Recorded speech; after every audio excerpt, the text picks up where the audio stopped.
I wanted to kind of piggyback onto the idea of dropping into the co-op to pick a few items up, and I was thinking the sales, if I'm understanding correctly, the sales were part of the reaction to feedback that there weren't sales at the co-op, and now there's sales at the co-op. And I was wondering if they have some sort of a theme, like you can make a meal, if you've done all the items on sale, you can get X, Y, and Z.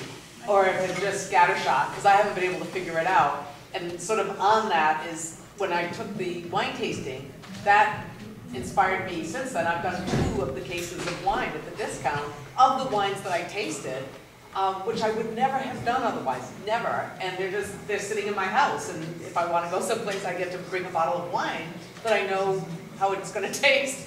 So it's those 2 things together. I was thinking as far as planning, and if I'm sitting at home and say I want to go out to the co-op and I want to be able to buy a meal's worth, that the sales could possibly embrace that. That's a good idea. It's our scattershot, and I'm thinking of kind of piggybacks on Ann's comment of you go onto the website list and you can't make sense of it. And certainly our work in the future is to present it in a way that is more understandable. And suggestions like that are just, it's vitally important. With all of this is a process, and it's going to keep happening and happening and happening, and we're going to be reliant on member owners fully participating in running their business. Make your store what you want it to be. Here we go. So the question that I had, which shifts the discussion, has to do with gifts. When, I don't know, it was about 17 months ago, whatever it was that all this started, there was a way of sluicing gifts through a cooperative organization to make them tax deductible. What's the current mechanism between now and the time the transformation takes place? That's still in place. We have an arrangement and support system from the Co-op Development Institute, which is based in South Deerfield. And we have a legal supporting relationship where funding that is earmarked for the Old Creamery Co-op is donated to them. They are a 501c3 organization. They can issue the tax deduction. They will accept the money. They're holding it in a separate segregated fund for our project, and they are flowing that money to us as we need it for startup and development expenses. The reason that this is legitimate and legal is that their whole mission is to support and develop co-ops. And so as long as they're not using the fundraising part of the money for real estate purchases, but rather all this development and education and board work and marketing, it's a very legitimate and legal way for us to provide those people who are motivated by the tax deduction to give their gifts. Will that stop when we become a co-op? Once we become a co-op, we will be a for-profit entity, we will be out of our development phase and we will be into our operating phase. And frankly, we won't be needing to do fundraising. We will be operating a business and generating profits that will support that business. So for the next, between now and October, that relationship still stands.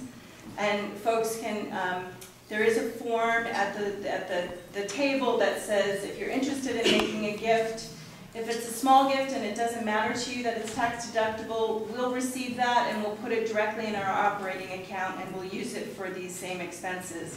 If tax deductibility is of interest to you, we can do that too.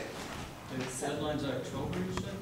We hope that this relationship will be open until we buy the business, which we are targeting to do in October. That's what I wanted to ask. I have one more thing to just add on to Kimberly's really quick. When Kimberly said we won't be needing to solicit donations at that point, people that want to make donations will still be able to, and there's 2 things that come right to my mind that we currently have. One, Amy and I have had it in place for many years, and it came totally spontaneously, not out of any request from us. People started donating money to us, to the Old Creamery, to Amy and my business, to then feed people in the community that have a need, whether it's a medical emergency and a family financial need. And we have brought food at little or no cost to to so many families over so many years with the help of that fund. And the other is that we have a fund currently in place now to offer co-op owner memberships to people in our community that don't have the financial means at this time in their life to purchase one. And we will continue to fund that account. We have a special account for that, and people will be able to make donations to that now and in the future. And I want to clarify a little bit about that. We call that a revolving equity loan fund, and so folks are donating to it. We are not giving people a co-op ownership stake, because that's very important. All of us who've bought a stake in the business have bought the stake in the business with our money. And one of the most important concepts of a co-op is one person, one vote, and all equal. So what we are doing with the revolving equity fund is we're loaning a share to a person. And when they're able, we are expecting them to pay that share, whether it's in $10 increments over time, whether it's never. We're just loaning the share, we're not giving them the money. And so it seems like a hair-splitting thing, but it's a very important concept. That when folks receive that equity share through this program and they sometimes find themselves in a different circumstance, we're expecting them to put that money back into that pool so that we can keep that going. Can I just add to that, that aspect is actually well funded right now. We have quite a few more funds in that than we have need expressed at the moment. So I think if people are thinking of giving at the moment, it's really important to really focus on the development. Thank you. Could you go back over your time frame at some point? Your immediate 6 months?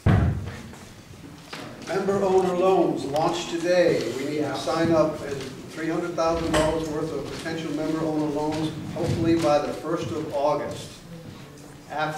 During the month of July, where we got a full court press going on, and assuming we come close to that or exceed it, which would be quite wonderful, we then start last round of formal conversations with external lenders.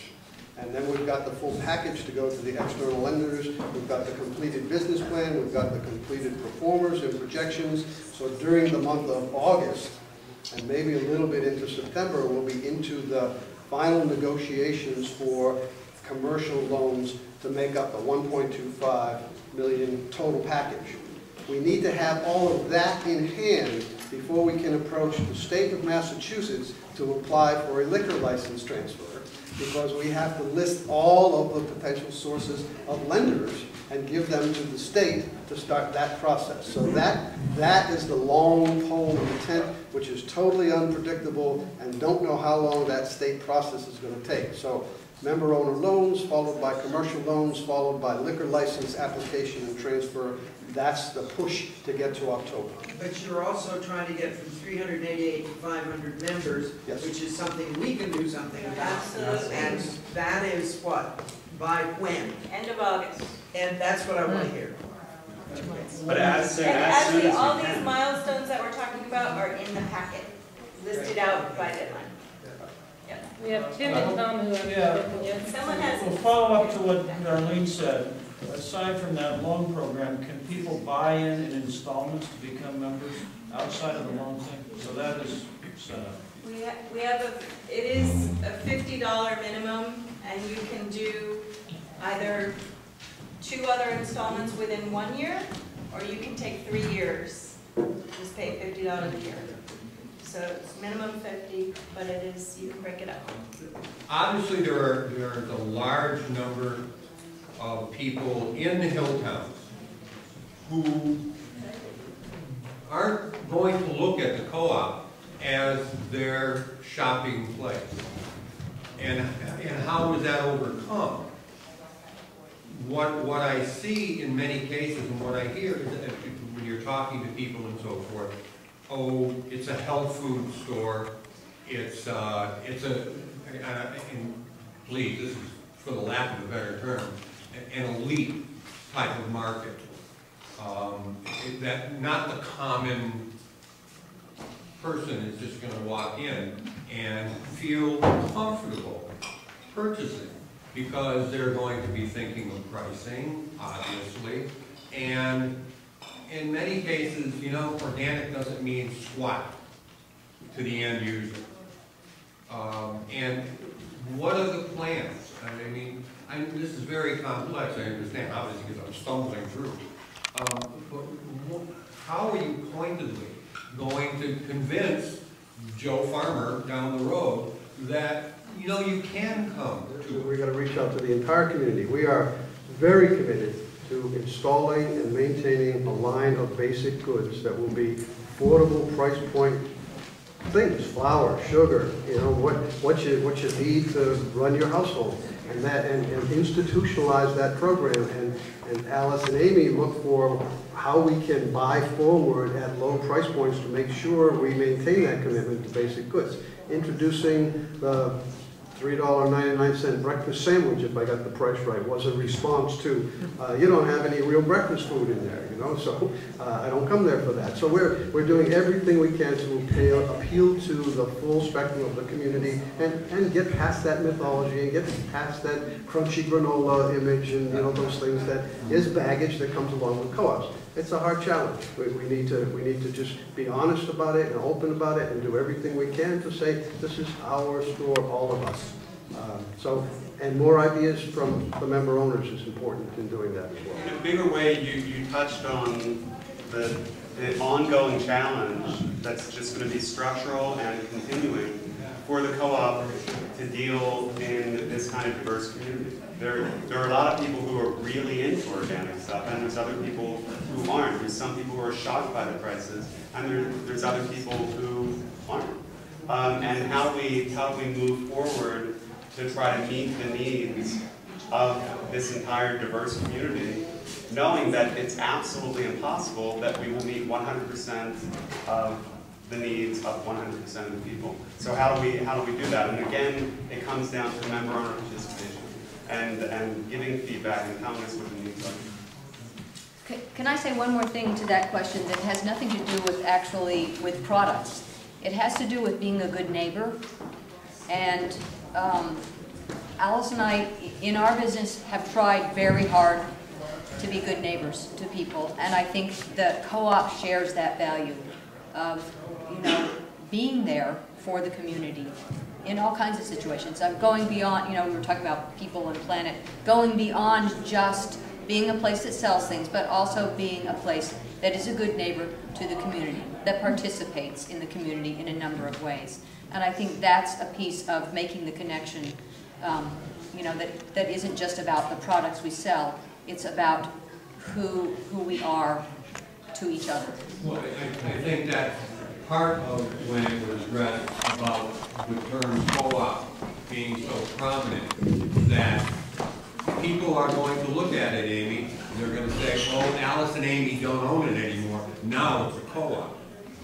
And that's going to have to be something that's going to have to be looked at. So co-op's going to have to set a good track record of being a good neighbor. Co-op is an open term, and there might be, you know, ways in which the expectation of what a co-op is could be directly styled by the programs of the co-op. For example, I don't know whether there's an equivalent to Meals on Wheels, but as service program, you know, you emphasize the importance of being of service to the community.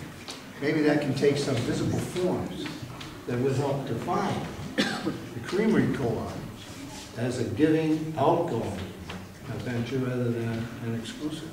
You want to be on that committee? Let's go.